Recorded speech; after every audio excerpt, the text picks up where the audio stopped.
la salvación. Hoy vamos a ver el nacimiento de Jesús, el Hijo de Dios. Estamos en la etapa número 11 ya del curso. Comenzamos pues en el nombre del Padre, del Hijo y del Espíritu Santo. Amén. Vámonos rápidamente a la Biblia. Vamos a leer Lucas capítulo 2, versículos del 1 al 25, creo. Ahorita vamos a ver primero.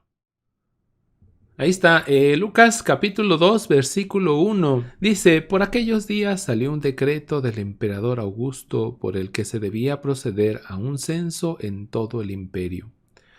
Este fue el primer censo siendo Quirino gobernador de Siria. Otra vez, lo que ya hemos visto con otros autores bíblicos, como el escritor sagrado se asegura, en este caso Lucas, se asegura de ubicarnos en el tiempo. Este hombre, el emperador Augusto, existió, se sabe en qué época existió. Quirino también existió y se sabe en qué época. Más o menos ahí en Bonan, digo más o menos porque hay un gran debate al respecto de que el censo de Quirino, que tal vez no fue un censo, y bueno, así se agarran los teólogos. Les encanta esto a los teólogos, pelearse. Pero más o menos nos ubica Lucas dónde está, en qué tiempo. Dice el versículo 3. Todos pues empezaron a moverse para ser registrados, cada uno en su ciudad natal. Es muy importante, la ciudad donde nacieron. Versículo 4. José también, que estaba en Galilea, es decir, al norte, ahorita vamos a ver un mapa, en la ciudad de Nazaret, subió a Judea, a la ciudad de David, llamada Belén, que está al sur, porque era de la casa y de la familia de David. Esto es muy, muy importante, porque uno de los requisitos para el Mesías era que naciera de la casa, de la familia de David. Allí se inscribió con María, su esposa, que estaba embarazada. María, ya vimos la clase pasada cómo ella ve al ángel, el ángel le habla y ella queda embarazada por obra y gracia del Espíritu Santo. Aquí dice ya que es su esposa que está embarazada, ya está en los últimos días. Mientras estaban en Belén, llegó para María el momento del parto. Esto es muy interesante porque Dios acomoda todo. Mueve los hilos de la historia como siempre lo ha hecho Dios, como lo vimos mucho por ejemplo en los Macabeos, como Dios acomodaba incluso a los emperadores, como los movía. De alguna manera siempre Dios tiene la mano metida ahí para que se cumplan sus designios. Y más en este caso, ¿no? Como se da este censo y ellos tienen que ir a Belén y el niño va a nacer allí en Belén donde debía nacer el Mesías. Entonces a María le llega justo en ese momento, en esos días que están de visita en Belén, el momento del parto. Dice el versículo 7, y dio a luz a su hijo primogénito, lo envolvió en pañales y lo acostó en un pesebre, pues no había lugar para ellos en la sala principal de la casa. Esta traducción no me gusta, por eso voy a hacer lo que a veces hago. Vamos a comparar el versículo 7, vamos a darle aquí. La primera es la de Jerusalén, dice, lo acostó en un pesebre porque no tenían sitio en el alojamiento. Es un lugar donde llegaban los peregrinos. Lo entendemos mejor que si dice una casa nada más. La siguiente es latinoamericana, esta también es latinoamericana. En inglés dice que no había lugar para ellos también en el alojamiento o mesón, más o menos sería eso, ¿no? En inglés. Acá hay otra, la del pueblo de Dios dice, lo envolvió pañales, lo acostó en un pesebre porque no había lugar para ellos en el albergue, le llama albergue. Es decir, un lugar donde hay diversos cuartos, como un hotel pequeño, donde se recibe a los peregrinos. ¿Sí? Eso de la casa no me gusta mucho. Bueno, aquí dice mesón, por cierto, miren. Mesón, ¿sí? El mesón, el alojamiento. Bueno, un poquito para entender mejor lo que estaba diciendo. No había espacio en ese lugar, en esa casa, en ese mesón, en ese alojamiento o en ese albergue. No había lugar para ellos, entonces se van, por lo que nos dice Lucas, a un corral. Donde están los animales alrededor. El pesebre, por cierto, es como una canastilla donde se pone el alimento de los animales. Pues ahí pusieron al niño, ni más ni menos. Dios, el Todopoderoso, el que podemos decir que es el más rico del mundo, del planeta, de todos los siglos, etcétera, etcétera. No hay rico como Dios. Nace allí, entre la pobreza, entre no muy buenos olores quizás, no lo sabemos. Poco sabemos de ellos. Y sin embargo, ¿por qué decide Dios nacer ahí? Ahorita lo vamos a ver un poquito más a fondo. Algo bien interesante es eso. No había lugar para ellos en la casa, en el mesón. Muchas veces hoy nosotros no tenemos lugar para Cristo, y ni siquiera en Navidad. Versículo 8. En la región había pastores que vivían en el campo y que por la noche se turnaban para cuidar sus rebaños. Se les apareció un ángel del Señor, y la gloria del Señor los rodeó de claridad. Y quedaron muy asustados. ¿Quiénes son los pastores? Son gente humilde, son gente pobre, son gente, vamos a ponerlo entre comillas, son gente pecadora, son gente que tiene contacto con los animales, con la sangre de los animales, algo que estaba prohibido en la ley de ellos. Por eso se les consideraba gente pecadora. Algo muy interesante es que los judíos tenían este concepto de que el rico era más santo que el pobre. De que el rico se iba a salvar y el pobre lo más seguro es que no se iba a salvar. Algo que no tiene nada que ver con lo que enseña Jesús. Tan es así que en alguna ocasión Jesús se acerca y les dice: es más fácil que un camello pase por el ojo de una aguja a que un rico entre en el reino de Dios. Y eso es un golpe muy duro para ellos, pero muy muy duro. ¿Por qué? Porque ellos tenían el concepto de que los ricos entraban en el cielo, porque ellos tenían el conocimiento de la ley. Son más de 600 leyes, entonces ¿cómo lo iban a tener la gente pobre? Era casi imposible. Ellos podían andar limpios, ¿sí? Muchas de esas leyes eran leyes de limpieza, de estarse lavando constantemente, cuidándose, etcétera, etcétera. Tan es duro el golpe que les da Jesús con ese mensaje, que contestan de una manera sorprendida. Entonces, ¿quién se va a salvar, no? O sea, si ni los ricos se salvan, entonces ¿quién se salva? Este es un concepto que nosotros no lo tenemos tanto como ellos, aunque tristemente se está volviendo a meter, pero bueno, esa es otra historia. Ya hemos hablado sobre todo en el otro canal de esto, ¿no? ¿Qué hacer con las riquezas? Pero ellos tenían este concepto de que el rico se salvaba y el pobre se condenaba. Por eso la reacción: entonces, ¿quién se va a salvar si ni los ricos entran al cielo? ¿Sí? Esto lo digo porque Dios se le aparece a los pobres. Dios no se le aparece a los sacerdotes, no se le aparece a los ricos, no se le aparece a Herodes y su corte de gente rica, no se le aparece a los fariseos, se le aparece a los pobres, se le aparece a los pecadores, a los humildes. Y lo más interesante, que se le aparece, vamos a decirlo así, o se les presenta de una manera en la que Dios no genera miedo. Un niño no genera miedo. Recuerdan allá en Génesis que cuando pecan Adán y Eva, Dios los empieza a buscar y dice a Adán: es que me escondí porque tenía miedo, te escuché tus pasos y me dio miedo. Lo que está haciendo Dios aquí es revertir todo ese proceso, que ya no tengas miedo de acercarte a Dios, ¿sí? Que son los pobres los favorecidos de Dios, los humildes, que los pecadores pueden acercarse a Dios también. Eso es muy interesante. Se les apareció un ángel del Señor, y la gloria del Señor los rodeó de claridad. Se les aparece el ángel de Dios, y la gloria de Dios, otra vez la Shekinah, la luz de Dios, viene sobre ellos. Dijimos la clase pasada cómo la Shekinah bajaba sobre la Virgen María. La sombra del Señor te cubrirá. Pues aquí la gloria de Dios baja, pero sobre los pobres, sobre los pastores, sobre la gente humilde. Y quedaron muy asustados. Les dio miedo, claro que sí. Pero el ángel les dijo: no tengan miedo, pues yo vengo a comunicarles una buena noticia. Buena noticia significa evangelio, o evangelio significa buena noticia. Los ángeles son los primeros en evangelizar. Eso es algo que mucha gente no sabe. En el Nuevo Testamento son los ángeles los que evangelizan primero. Que será motivo de mucha alegría para todo el pueblo. El Evangelio de San Lucas se le conoce como el Evangelio de la Alegría y vamos a ver un tema al final para entender por qué el Evangelio de San Lucas es el Evangelio de la Alegría. Versículo 11. Hoy en la ciudad de David ha nacido para ustedes un Salvador. Para ustedes que son considerados la mugre, los pobres, los pecadores, para ustedes ha nacido un Salvador. Y ellos se llenan de alegría, que es el Mesías y el Señor.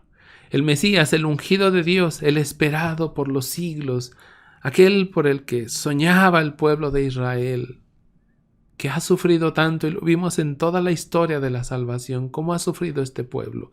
Esperaban que viniera el Mesías. El ángel les dice, ya nació. Pero no solo es el Mesías, el ungido, sino que es el Señor, el que manda, el que gobierna. Seguimos. Versículo 12. Miren cómo lo reconocerán. Hallarán a un niño recién nacido, envuelto en pañales y acostado en un pesebre. Otra vez, un niño más recién nacido, ¿no?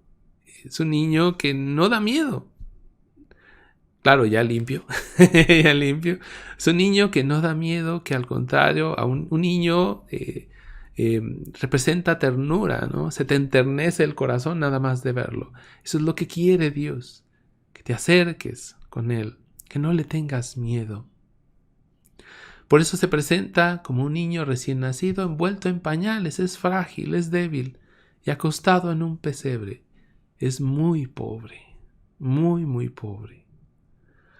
Versículo 13. De pronto una multitud de seres celestiales aparecieron junto al ángel. Scott Hahn, que es el teólogo que más me gusta a mí, dice, hay literalmente una explosión angélica con el nacimiento del Mesías. Los ángeles se gozan de alegría en todo el cielo. Claro, no todos los ángeles caídos no. Recordemos allá Apocalipsis capítulo 12, cómo después de que Dios presenta a la mujer vestida de sol con la luna a sus pies, que va a dar a luz al Mesías, hay ángeles que se rebelan.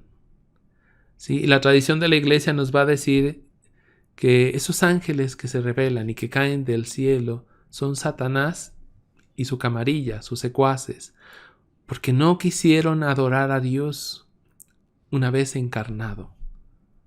Por eso lo presenta así el Apocalipsis, que en cuanto Dios les presenta a la mujer con el niño, los ángeles se rebelan, una tercera parte de ellos se rebela contra Dios. Seguimos leyendo. Una buena noticia que será motivo de mucha alegría para todo el pueblo. Hoy en la ciudad de David ha nacido para ustedes el Salvador, que es el Mesías y el Señor. Miren cómo lo reconocerán. Hallarán a un niño recién nacido envuelto en pañales y acostado en un pesebre. De pronto, una multitud de seres celestiales aparecieron junto al ángel y alababan a Dios con estas palabras. Gloria a Dios en lo más alto del cielo y en la tierra paz a los hombres. Esta es la hora de su gracia. ¿Dónde han escuchado eso? Gloria a Dios en el cielo, gloria a Dios en las alturas. Dice aquí, gloria a Dios en lo más alto del cielo, en la Santa Misa. Ese cántico de los ángeles que dan gloria a Dios se quedó aquí en la Santa Misa. En cada Santa Misa haces lo mismo que estos ángeles, te llenas, o deberías de hacer, llenarte de regocijo, de alegría, porque el Señor se va a hacer presente. Y cantar gloria a Dios en el cielo. Qué triste cuando hacemos este canto o esta oración de una manera apagada, triste, desanimada. Y ahorita vamos a hablar un poquito de eso. ¿Por qué el desánimo? ¿Por qué la tristeza? Dice, y en la tierra paz a los hombres. Esta es la hora de su gracia, la hora de la misericordia de Dios, porque ya ha nacido aquel que nos va a salvar del pecado. Versículo 15, déjenme lo subo tantito. Les digo, van a ser pocos versículos los que vamos a ver, pero tienen mucho, mucho contenido. Después de que los ángeles se volvieron al cielo, los pastores se dijeron unos a otros, vayamos pues hasta Belén y veamos lo que ha sucedido, que el Señor nos ha dado a conocer. Fueron apresuradamente. Y aquí hay tantos santos que se han detenido para meditar esto. Fueron apresuradamente. El Papa Francisco lo acaba de hacer.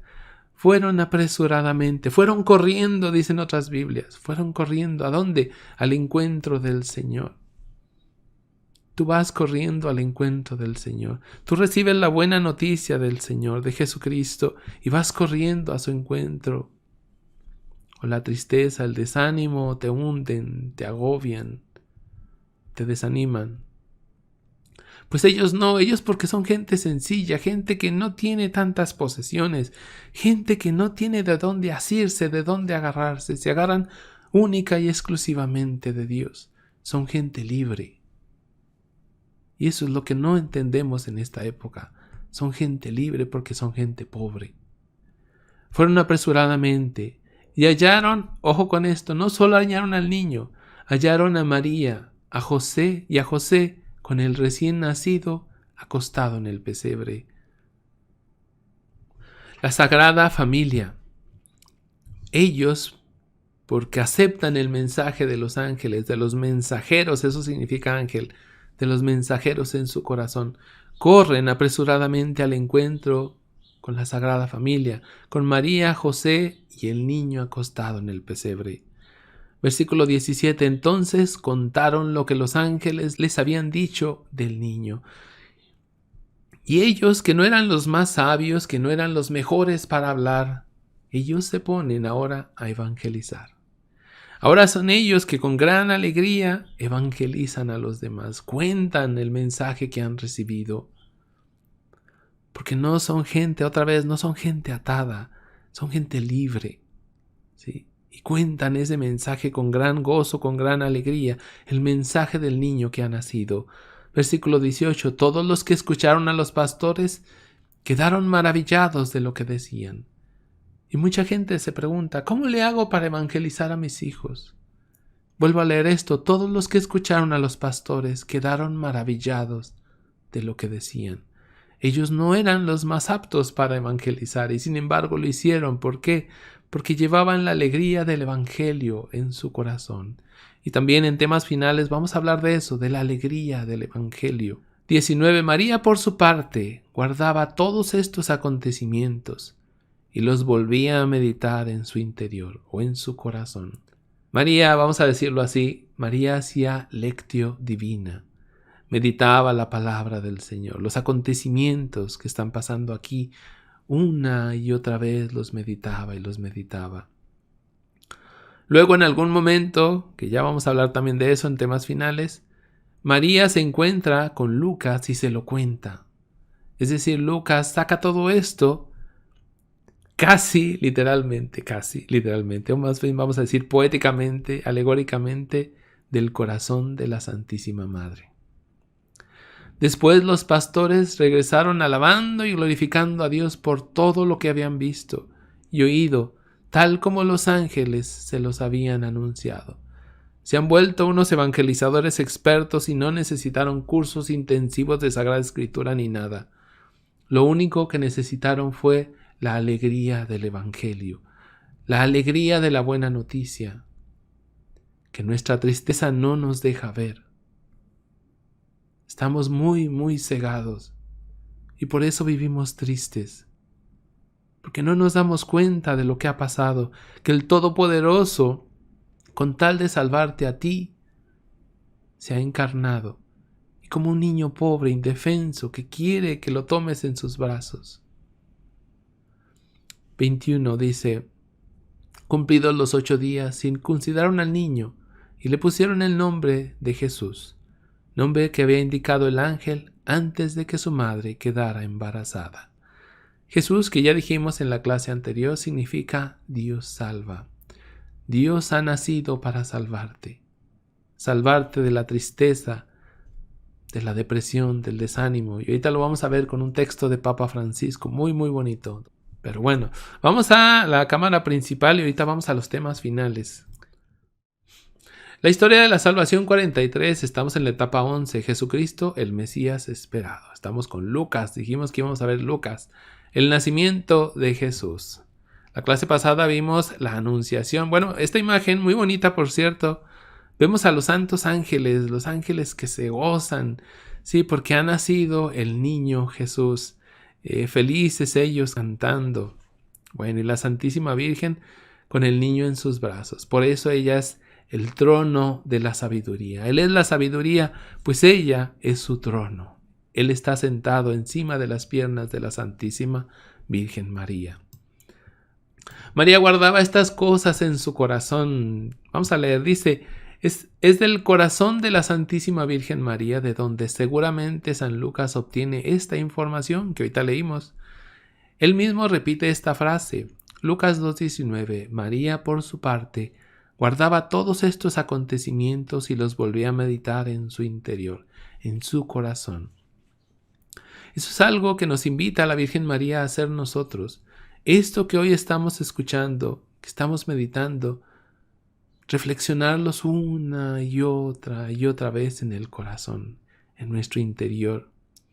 Lucas 2:51, Jesús entonces regresó con ellos, llegando a Nazaret. Posteriormente siguió obedeciéndoles. Su madre, por su parte, guardaba todas estas cosas en su corazón. 2 veces, pues, nos los dice Lucas, ¿sí? Que guardaba la Virgen María todo esto en su corazón. Por eso decimos que de ahí va a sacar Lucas esta información, porque tuvo que ser alguien que estaba presente. También en la clase pasada vimos cómo decía eso Lucas, que él había entrevistado a los testigos oculares de lo que había pasado. Evidentemente ya San José ya no está en ese momento. Jesús ya no está cuando se escribe el Evangelio de Lucas. Jesús tampoco está, ya se fue al cielo. Los apóstoles no estaban en este punto, no había nadie. La única presente ahí es María Santísima. Es la que guardaba toda esta información que vemos en Lucas 1 y Lucas capítulo 2. Dice, ¿dónde conoció San Lucas a la Virgen María? Para descubrir el lugar hay que partir de la cruz. Aquí me faltó el de. Déjame, le ponemos de la cruz. De la Santa Cruz. Juan 19:27. Después dijo al discípulo, ahí tienes a tu madre. ¿Se acuerdan? Jesús está en la cruz y están Juan y María al pie de la cruz. Y le dice a Juan, ahí tienes a tu madre. Y dice, y desde aquel momento el discípulo, o sea Juan, se la llevó a su casa. La tradición de la Iglesia nos cuenta que la Virgen María vivió con Juan desde entonces. Sí, vamos a leerlo. La tradición de la Iglesia nos revela que el apóstol Juan vivió en Éfeso junto con la Virgen María. San Lucas, por su parte, quien fuera discípulo de San Pablo y escritor del libro de los Hechos de los Apóstoles, visitó por un tiempo aquella misma ciudad. Hechos 19:1. Mientras Apolo estaba en Corinto, Pablo llegó a Éfeso, atravesando las regiones altas. Y ahí se da un encuentro, muy probablemente se da un encuentro entre la Santísima Madre y Lucas, San Lucas, ¿sí? Que era discípulo y ayudante de San Pablo. Dice, probablemente fue allí donde se conocieron y San Lucas pudo saber lo que la Madre de Cristo guardaba en su corazón. Y de ahí saca su capítulo 1 y capítulo 2 del Evangelio de Lucas. Muy probablemente. Esto no está comprobado con la Biblia. Bueno, los ángeles en la historia de la salvación. Esto es muy interesante. Bueno, a mí me interesa mucho, no me gusta mucho esto. Sobre todo porque el católico en general desconoce mucho sobre los ángeles. Dice, a lo largo de la historia de la salvación vamos a encontrar ángeles con muy diversas funciones. Guías, consejeros, mediadores, soldados, destructores, protectores, sanadores, mensajeros.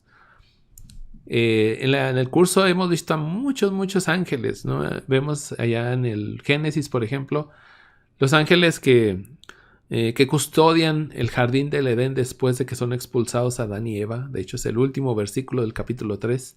Vemos que el ángel del Señor guía al pueblo de Israel por el desierto. ¿Qué más? Destructores, el ángel destructor en Egipto.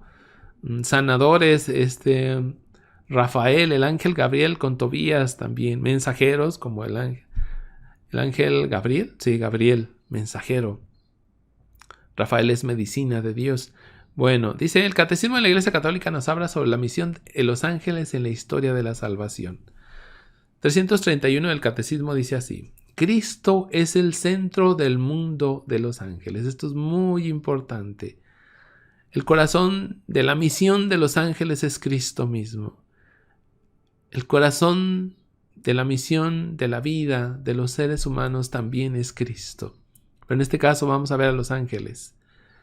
Los ángeles le pertenecen. Cuando el Hijo del Hombre venga en su gloria acompañado de todos sus ángeles, lo acompañan a todos lados. Eso está en Mateo 25:31. Le pertenecen porque fueron creados por Él y para Él. Jesús creó a los ángeles y los creó para Él. Por eso le pertenecen. Porque en Él fueron creadas todas las cosas, en los cielos, en la tierra.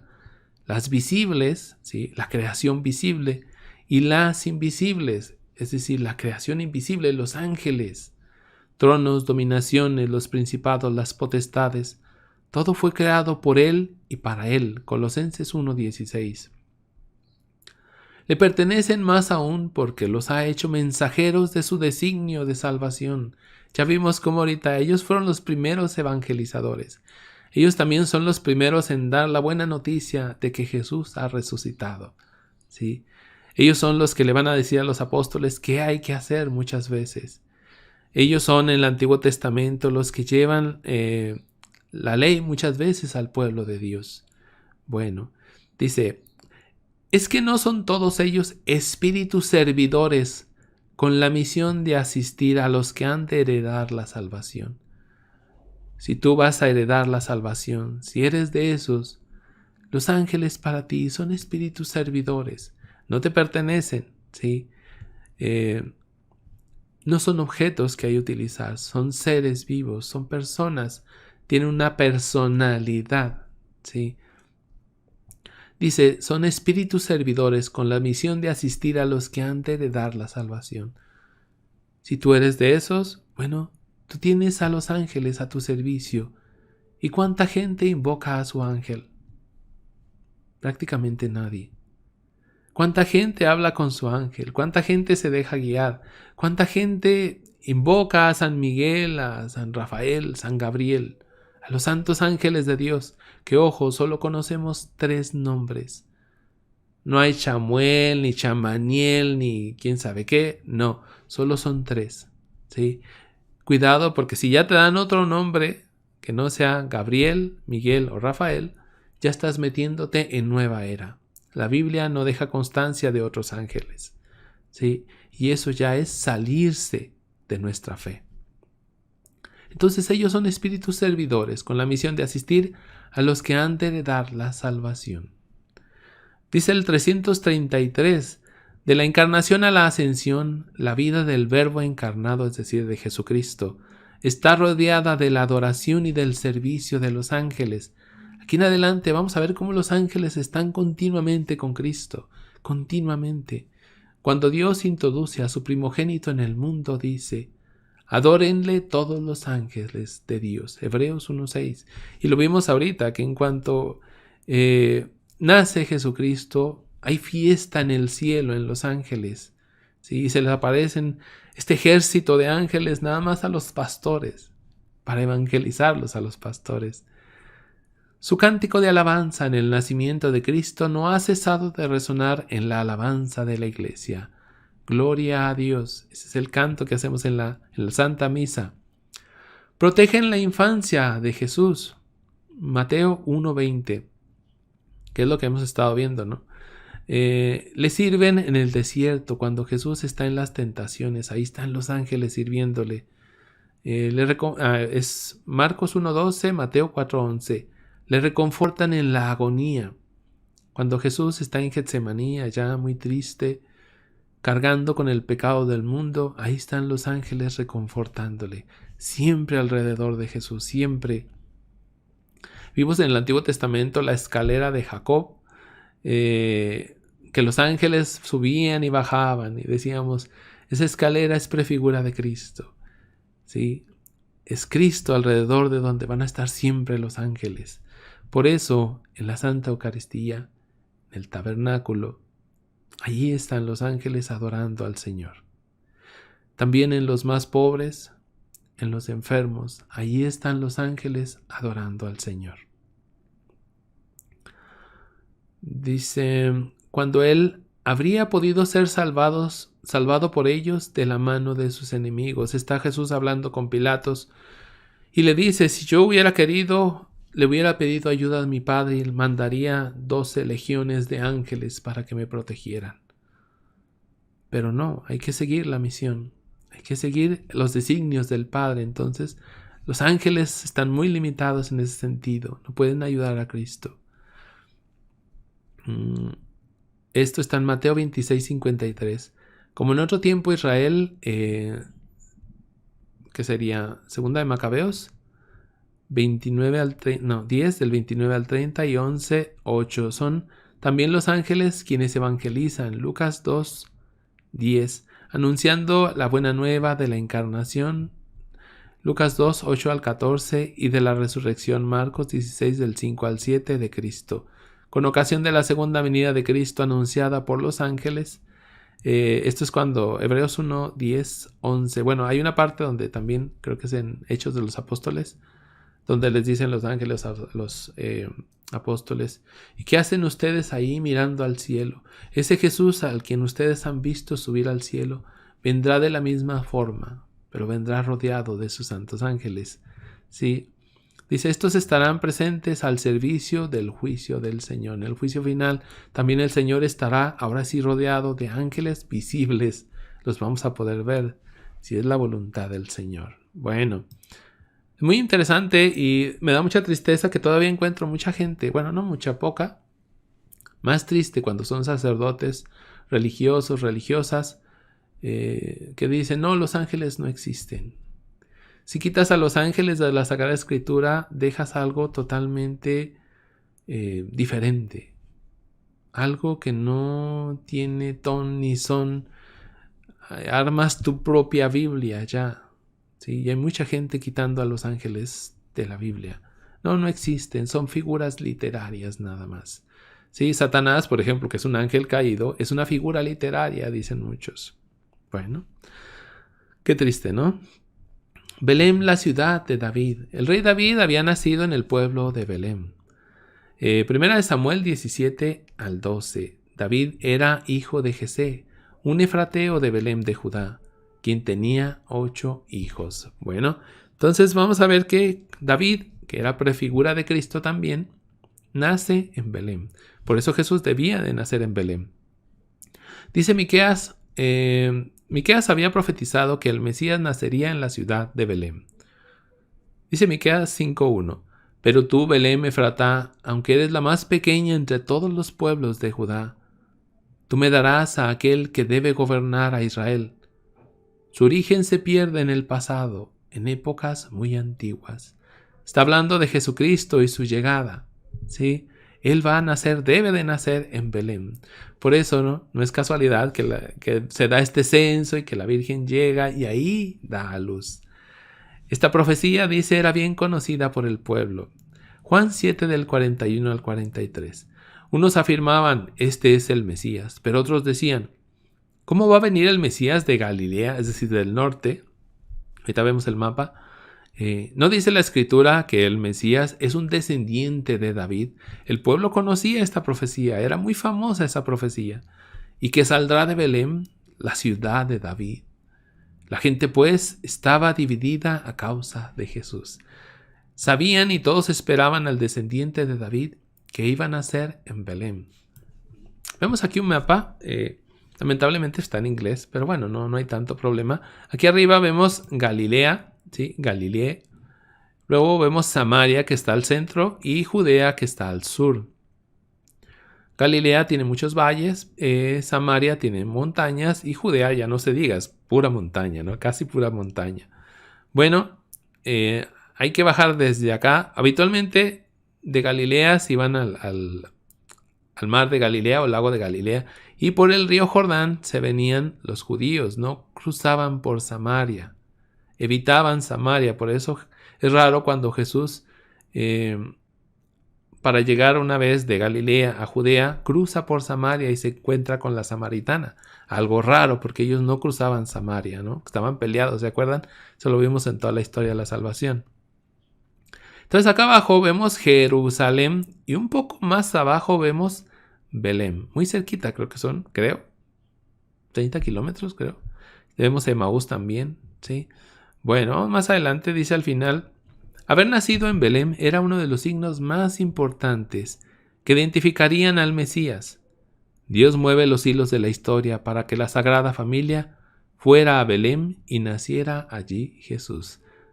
Me gusta esa frase, Dios mueve los hilos de la historia, aunque no lo notemos. Dios sigue teniendo el control. Esto es muy importante, muy bonito, también muy interesante. La casa del pan y la carne. Belén o Bet Leshem en hebreo significa casa del pan, ¿sí? Casa del pan. Belén o Bet Leshem en árabe significa casa de carne. Ambas, pan y carne, tienen mucho que ver con Jesús, con el cuerpo de Jesús. Esto toma una gran relevancia, dice, porque el mismo Jesús nos dijo que Él es el pan de vida. Juan 6:35. Jesús les dijo, yo soy el pan de vida. Allí en ese pesebre, allí está el pan de la vida. Allí está la carne que debemos comer. Dice, y que debíamos comernos su carne. Juan 6:51. Yo soy el pan vivo que ha bajado del cielo. El que coma de este pan vivirá para siempre. El pan que yo daré es mi carne, y lo daré para la vida del mundo. Juan 6:55 al 56. Mi carne es verdadera comida, y mi sangre es verdadera bebida.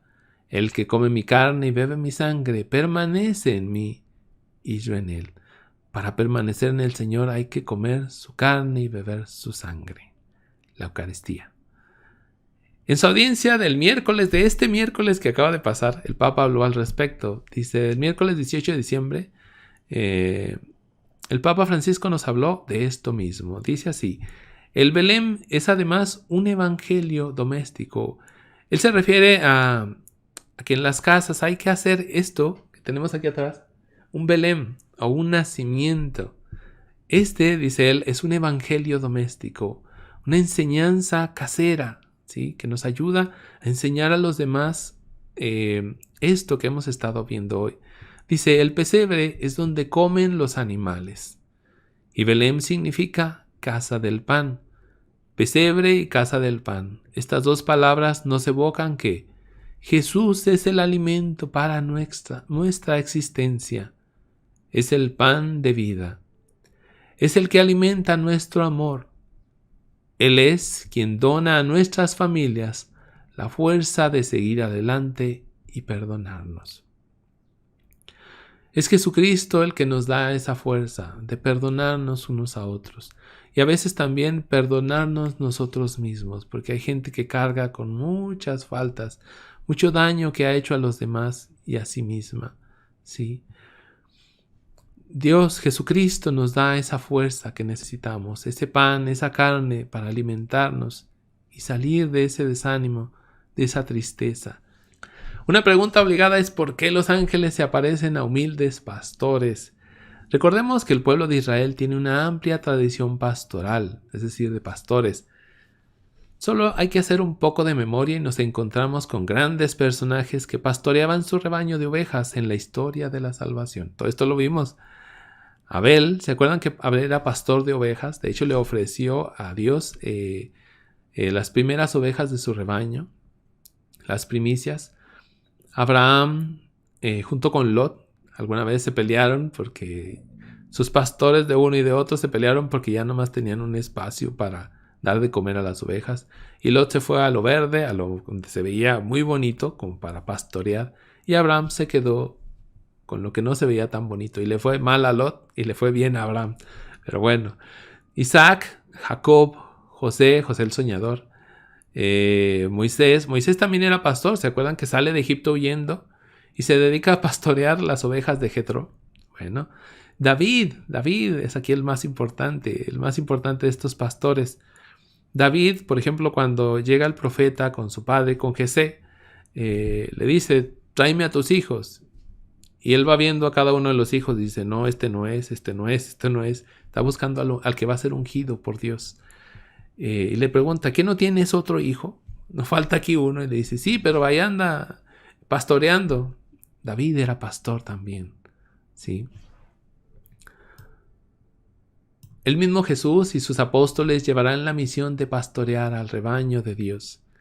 Juan 10:11. Yo soy el buen pastor. El buen pastor da su vida por las ovejas. También está el salmo aquel del Señor es mi pastor, famosísimo, ¿no? Dice Juan 21:16.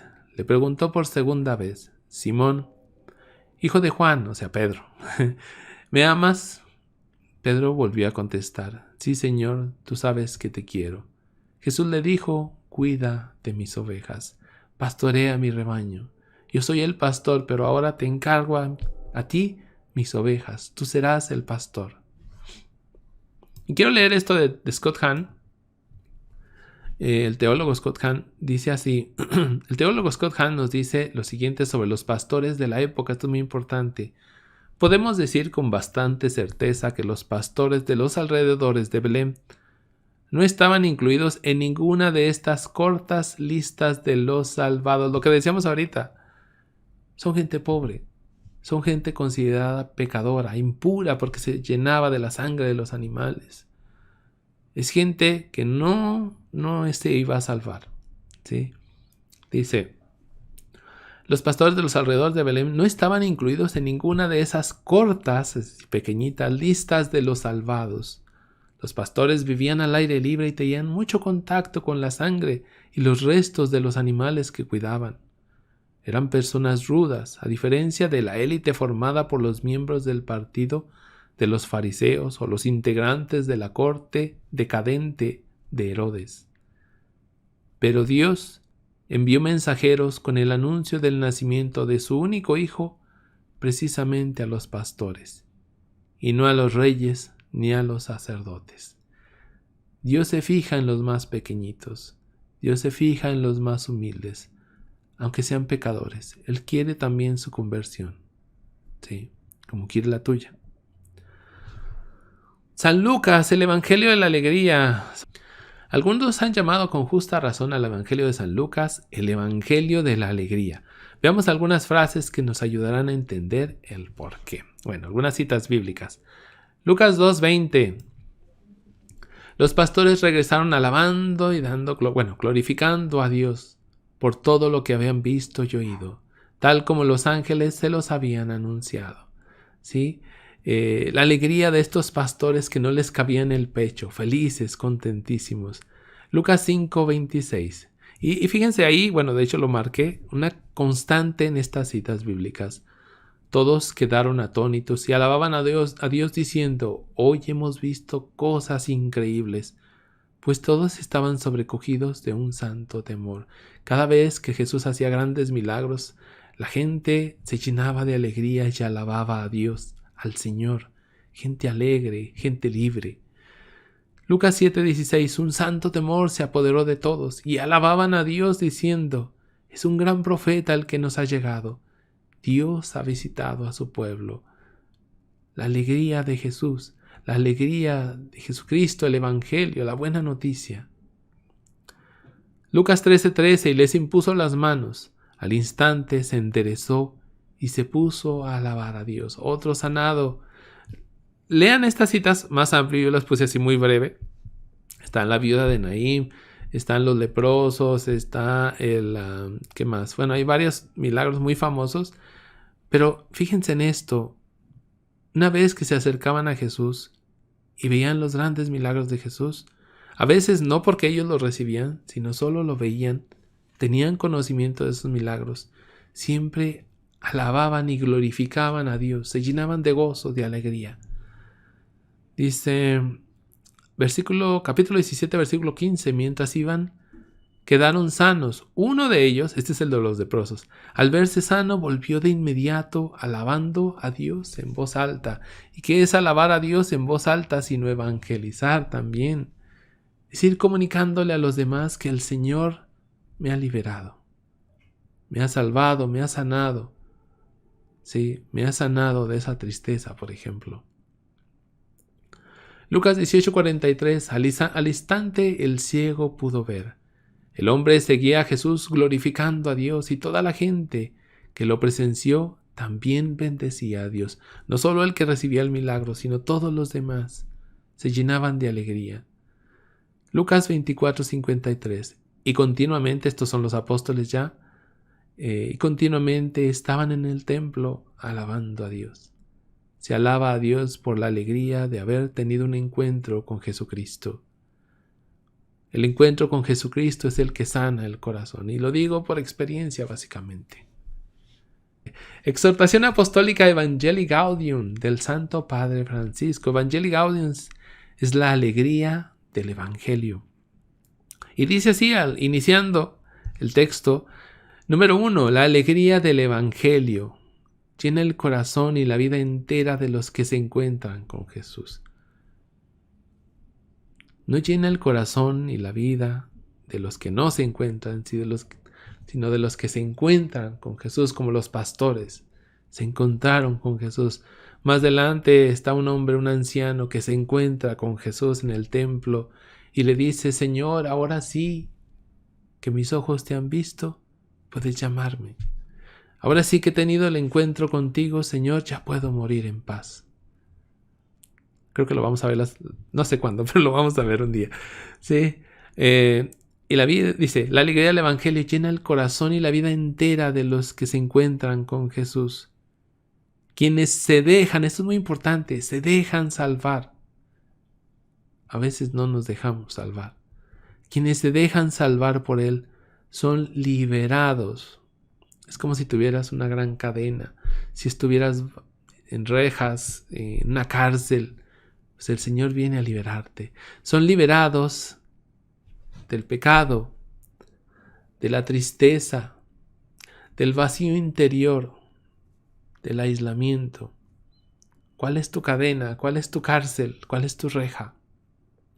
El pecado, la tristeza, el vacío que sientes en tu interior, el aislamiento o soledad. ¿Cuál es tu tristeza? Con Jesucristo, y esto es muy bonito, siempre nace y renace la alegría. ¿Por qué nace y renace? No sé exactamente cómo piensa el Papa, pero yo lo entiendo de esta manera. Nace la alegría cuando te encuentras con el Señor, pero el pecado regresa, lamentablemente. Tal vez la soledad regresa, el vacío interior, el aislamiento, la tristeza regresa. Pues si estás con Cristo, vuelve a nacer otra vez la alegría. Eso es lo que nos quiere decir el Papa. Con Jesucristo siempre nace y renace la alegría. Y muchos de estos textos que están en la exhortación apostólica del Papa van en este tono. Abrirnos los ojos a que el encuentro con Cristo, no con el mundo, porque el mundo te llena de tristeza, de desánimo, no con las cosas, porque luego te quiere llenar de cosas y terminas hundido en ellas, terminas esclavizado a las cosas. No, es con Jesucristo con quien eres liberado.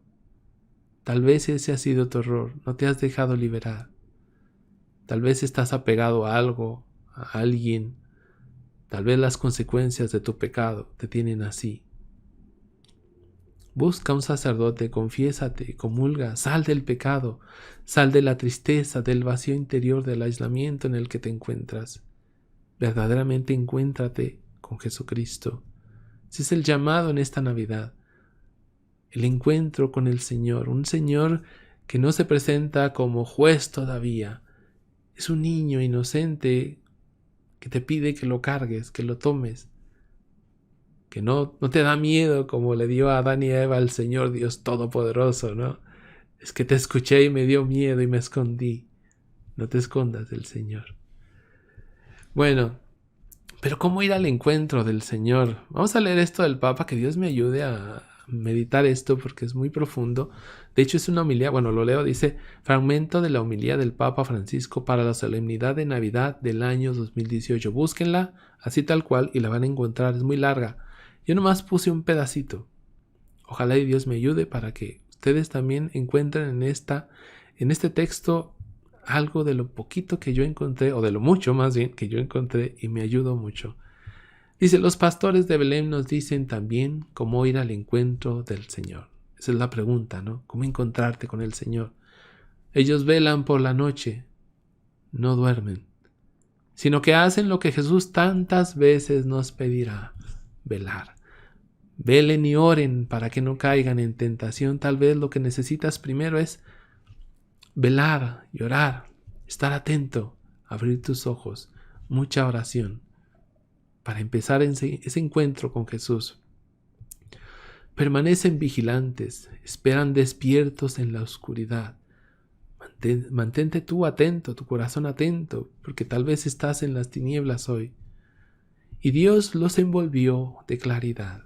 Y con esa oración, con ese velar y orar, un día el Señor te llenará con su claridad. Bajará sobre ti, vamos a decirlo así, la Shekinah de Dios, la gloria de Dios. Esto vale también para nosotros. Nuestra vida puede ser una espera, que también en las noches de los problemas se confía al Señor y Él lo desea. Entonces recibirás su luz. Pero también puede ser una pretensión, esto es el otro lado, ¿no? En la que cuentan solo las propias fuerzas y los propios medios. Tal vez quieres salir de esa depresión con tus fuerzas, con tus medios, y no has podido. Sin embargo, en este caso el corazón permanece cerrado a la luz de Dios.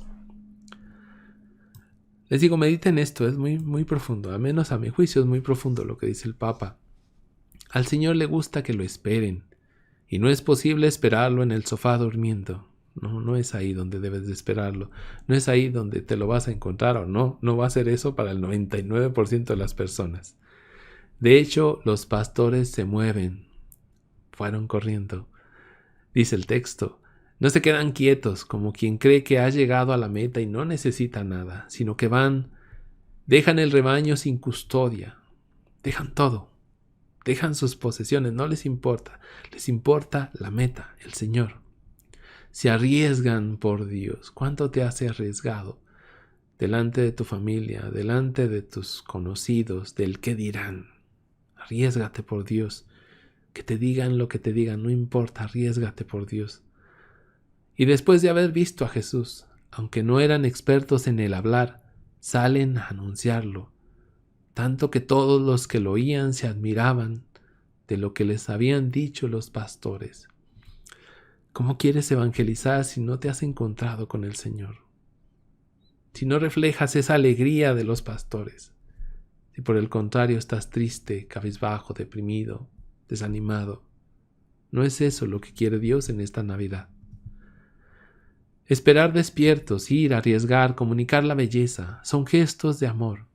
El buen pastor que en Navidad viene para dar la vida a las ovejas, en Pascua le preguntará a Pedro, y en él a todos nosotros, la pregunta, la cuestión final, muy importante. ¿Se acuerdan? Le dice, Pedro, ¿me amas? Y Jesús te pregunta, ¿me amas? ¿Me amas en el pobre? ¿Me amas en el necesitado? ¿En el enfermo, en el encarcelado, en el hambriento? ¿O no? De la respuesta dependerá el futuro del rebaño.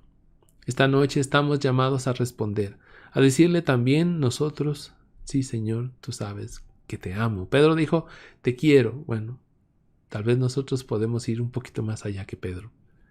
La respuesta de cada uno es esencial para todo el rebaño. Y lamentablemente la respuesta de la sociedad del día de hoy es rechazar a Jesús, es burlarse de él. Vayamos pues a Belén, así lo dijeron y lo hicieron los pastores. También nosotros, Señor, queremos ir a Belén. El camino también hoy es en subida, es decir, es pesado, no es fácil. Se debe superar la cima del egoísmo, el yo, el yo, el yo. Es necesario no resbalar en los barrancos de la mundanidad. Y la Navidad se ha vuelto muy mundana, lamentablemente. Dice, y del consumismo, comprar, comprar, comprar, regalar y regalar y regalar. Derrochar lo que no tienes a veces incluso. Quiero llegar a Belén, Señor, porque es allí donde me esperas, y darme cuenta de que tú, recostado en un pesebre, eres el pan de mi vida, eres mi alimento, eres lo que me va a llenar la vida, el corazón, me va a llenar de alegría. No son las cosas, eres tú, Señor. Necesito la fragancia tierna de tu amor para ser yo también pan partido para el mundo. Como los pastores, ¿no? Se llenan de alegría, se llenan de Dios, se llenan de Jesucristo y ellos mismos se vuelven un evangelio, ¿sí? Con su propia presencia, con su alegría. Imagínate que tú eres el que cree en Jesucristo en tu familia nada más y eres el más triste de todos. A veces pasa, ¿no? A mí me ha pasado. Tómame sobre tus hombros, buen pastor. Si me amas, yo también podré amar y tomar de la mano a los hermanos. Entonces, y solo entonces, será Navidad, cuando podré decirte, Señor, tú lo sabes todo, tú sabes que te amo. Muy bonita la humildad del Papa. Medítenla, de veras, medítenla mucho. Y hoy no va a haber una pregunta. Bueno, sí hay una pregunta, pero va acompañada de una imagen. Hace unos días me topé con un video de cómo se prepara un banquete de Navidad. Al principio no le tomé mucha atención. Luego, meditando un poquito, me di cuenta de que era contrario a lo que decía la persona que lo estaba preparando. Para mí era muy triste ver eso. Les voy a enseñar esa foto, esa imagen, para que la vean, la mitad nada más. Hasta ahí vamos a dejarle. Si alcanzan a ver, es una mesa con un pavo enorme, con pan, pasteles, comida, velas, hay unos, no sé si son plantas o no sé qué es la verdad. Muchas cosas. Y mucha gente tiene este concepto de que eso es Navidad. Eso es Navidad para el que está triste, para el que se va a poner un día triste, para el que un día va a estar vacío en su corazón. Esa es la Navidad de él. El que dirán, a ver, ahora cómo acomodo aquí y acá y allá, y hay que preparar esto, y eso es la Navidad para mucha gente. Pero esa no es la Navidad de Jesús. Vamos a ver la Navidad de Jesús. Y la pregunta de paso. Esta de abajo es la Navidad de Jesús. Muy pobre, muy humilde, con gente sencilla, pero con el niño en el centro, en medio. Emmanuel, Dios con nosotros, Dios en medio de nosotros, con los animalitos. Les repito la palabra, pobre, muy pobre, pero contentos, sin apariencias, sin estar aparentando, mira, sin presumir, sin nada. Allí el centro es Jesús. Y vemos a San José con su aureola de santo, a la Virgen María. ¿Cómo será tu Navidad? Es la pregunta. ¿Como la de arriba? Estoy en contra de que arriba se quitó al niño y se puso un pavo. Ya no es el corazón de la fiesta. Ya no es el corazón de la Navidad Jesucristo, es un pavo. ¿Sí? Y alrededor ya no están los pastores, hay lujos, hay comida. Pero no están los pastores, no están José ni María, no está el niño. Eso no es Navidad. Eso no tiene nada que ver con Navidad. Eso es el principio de un corazón vacío. Vamos a la Feliz Navidad a todos, que Dios me los bendiga y que la pasen muy bien con su familia, recordando que el corazón de la Navidad siempre es Jesucristo. ¿Sí? Nos despedimos pues en el nombre del Padre, del Hijo y del Espíritu Santo. Amén. Nos vemos. Dios me los bendiga. Adiós.